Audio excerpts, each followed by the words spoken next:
So, paano nyo sineselebrate yung pagkapanalo? Yun na lang.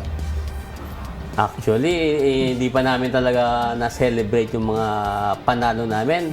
So, sa pakiramdam namin, mga trabador namin, lalo na pag nabigay na yung mga fairwin nila, talaga, pamilya nila.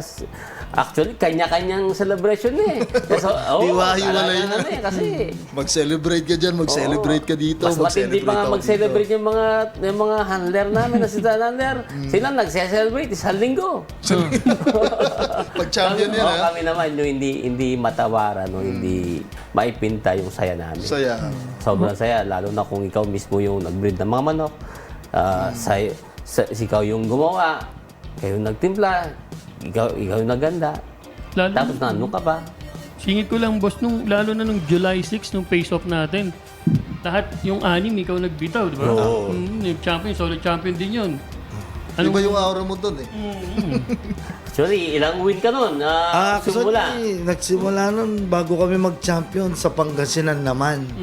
Nag-champion din kami doon. Kaya Pangasinan, nagtuloy-tuloy lang talaga yung Saka Tarlac. sa Tarlac din. Tapos, Nag-champion din kami. Tatlong sunod.